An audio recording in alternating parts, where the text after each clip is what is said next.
What's up, tribe? How you guys doing? Hope you guys having a good evening, good weekend, what have you. So this is just gonna be a quick drop. I'm not gonna do a whole play-by-play of this particular episode, but I did want to drop in and just put a little 2 cents out there. Tonight's episode of Iyanla Fix My Life, where we had an engaged couple and they reached out to Iyanla because they said they want to fix their communication to get ready for marriage. Now, the one thing that Iyanla kept telling them is, y'all are ready for the wedding, but are you ready for the marriage? Because the wedding is one day, probably an hour, if you add the reception, 3-4 hours of your life that you're supposed to be, but you're really supposed to be preparing for the next however many years, 50, 60, however many years y'all gonna be together. Now, the couple, we have Romy and we have Jillian. Okay, so let's just talk a little bit about it. First of all, they've only been dating for less. They've been dating for less. I shouldn't say only. They've been dating for less than 2 years because again, there is no time limit on this. I mean, I know we tend to equate time with being ready.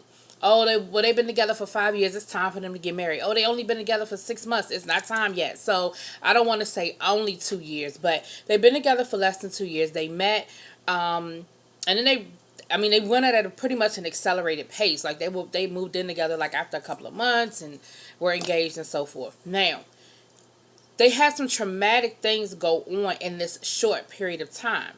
One being that Romy, who is a diabetic, has had a few amputations. Okay, now the major amputation was that his right leg is amputated below the knee. But he said that before that he had all 10 toes amputated. So he's dealt with amputation before. Now, as a result of the amputation, obviously the trauma of losing a part of your body, I can't imagine, knock on wood, right? Because of his medication, he no longer can perform sexually.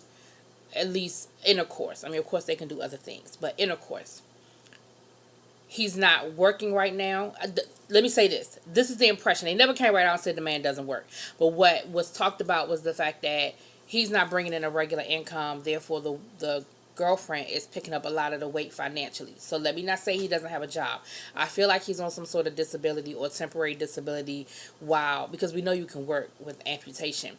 But I feel like maybe he's dealing with some temporary disability or something like that. But I don't know that to be a fact. But what we do know is that there's some financial strain and it's on his part. Okay, that we know. And there's physical limitations. I mean, he talked about something as simple. And again, when I say simple, I mean simple because we don't think about it because we just do it automatically. Something as simple as bringing the groceries in the house. He's saying it's something he can't do. Standing up for extended periods of time. Something he can't do. And the thing is, if you look at my videos, I've talked about my situation. And I dealt with something, thank God, not an amputation, but losing the ability to walk temporarily. And you forget how much you take for granted until you can't do it. And there's a process there. And again, for me, it was temporary, thank God.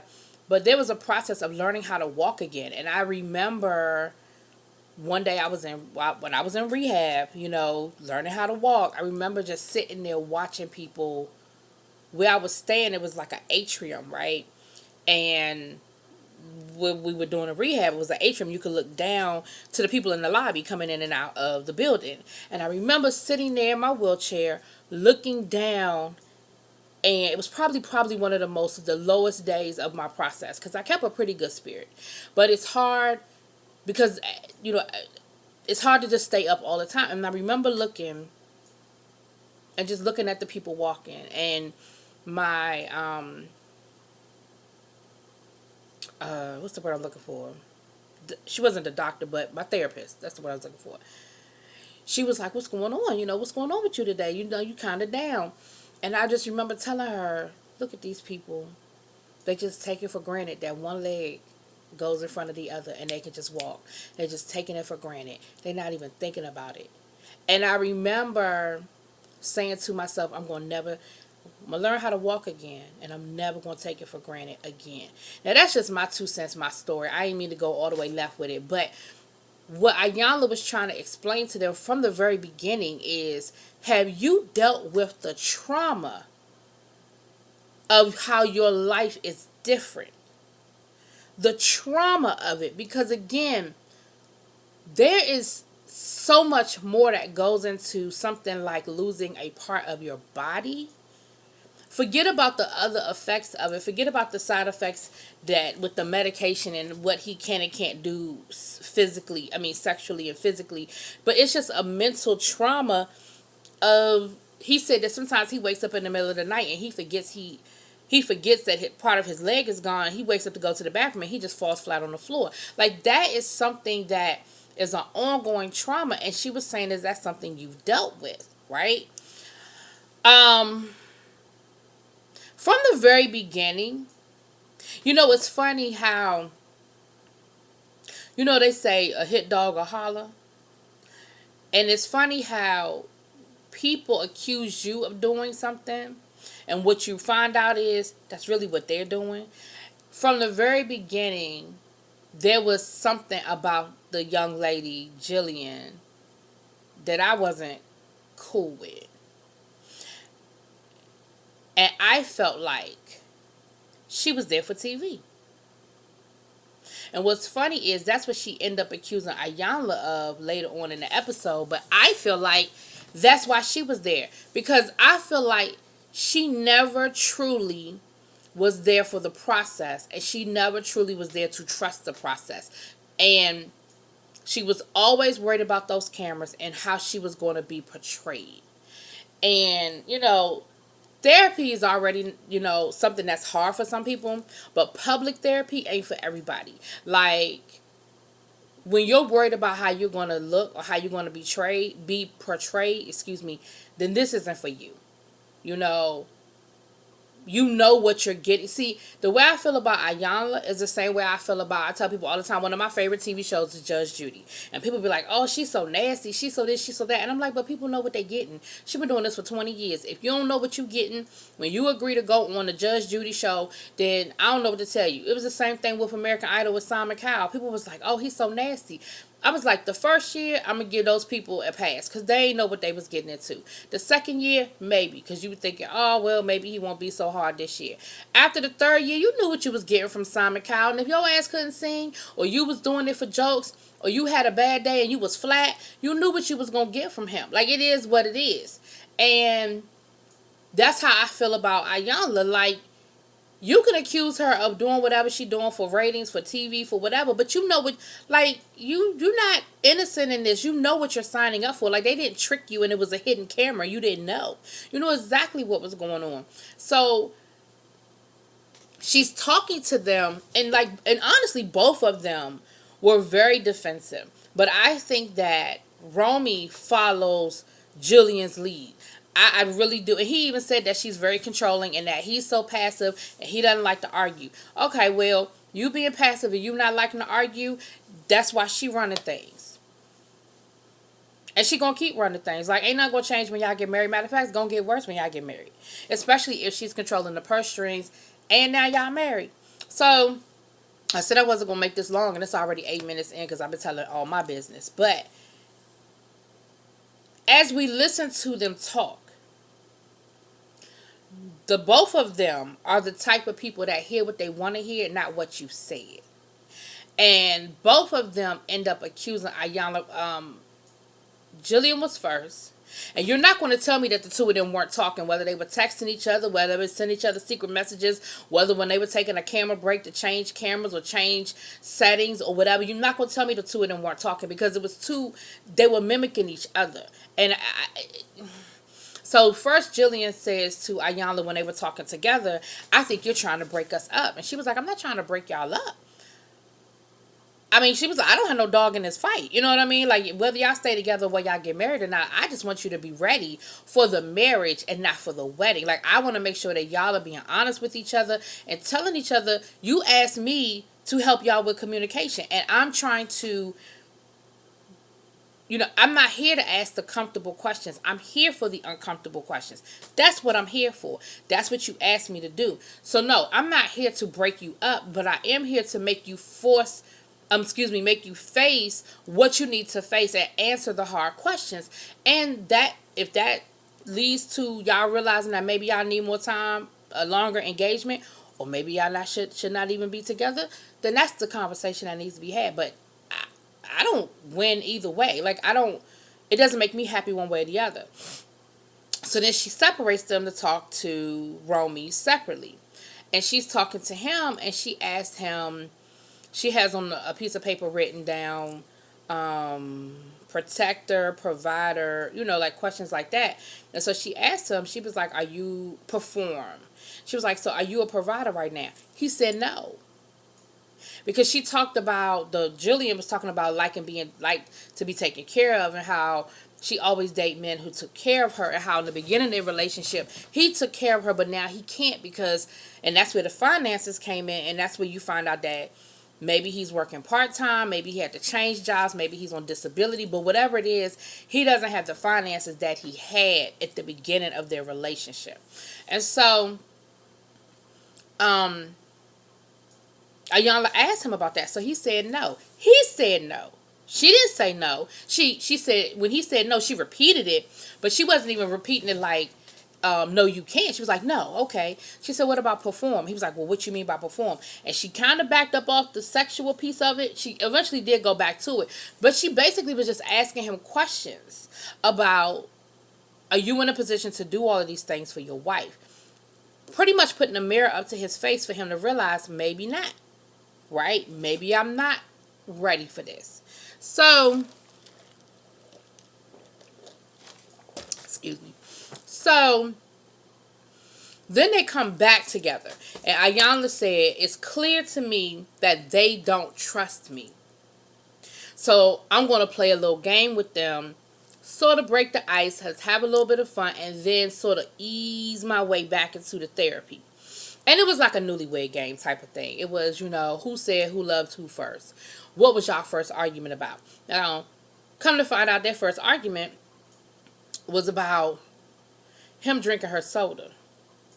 And she was like, I was mad because he doesn't even drink soda. He drinks water. So why would he drink my soda, and why would he drink the last one? I felt like he stole from me. And Iyanla was like, now that's very interesting that you feel like he stole. Like, that's a strong word to say somebody stole from you. Now, if y'all living together, y'all are cohabitating as boyfriend and girlfriend, y'all not roommates putting y'all name on y'all food in the refrigerator.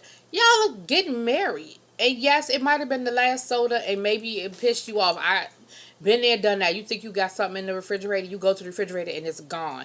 I get being irritated, but to characterize it as he stole from you, I thought that was a bit harsh. But okay. Well, we come to find out later on that she called the police on him for stealing from her, and he went to jail in a wheelchair. He had just had his leg amputated. In a wheelchair, he went to jail because whenever the police show up for a domestic situation, a lot of times now, somebody got to go. And he said, well, she was drunk. And I didn't want her to have to go through that, so I went to jail. And now, we have to go to counseling, and we have to do this and do that. So it's not on our record. It's on your record. Your ass went to jail, not her. See, for me, that ain't just a red flag. That's a red blanket. She called the police on you because you drunk her damn soda? Honey. Then he says, well, I feel like you said I couldn't provide. Iyanla said, I never said that. Yes, you did. You said I couldn't provide. You don't know what I can do. You don't know what money I bring to the table. She was like, ho, ho, ho. And see, that's why I said I feel like they were talking, because when he was talking to her one-on-one, he didn't challenge her like that. It was almost like he thought about it. He had a conversation with Jillian, and now he got a battery in his back, and now he mad because she done said, yup, see, I told you she trying to break us up. And I know that there's editing involved. You can tell some of the scenes have been edited. There's editing involved because a couple of times things went from one to the other, and I was like, whoa, something something must have happened in the middle. So there was clearly editing, but I still say, y'all heard what y'all wanted to hear. And she said that. She was like, you're not, y'all are you're hearing what you want to hear. You're not hearing what I'm saying.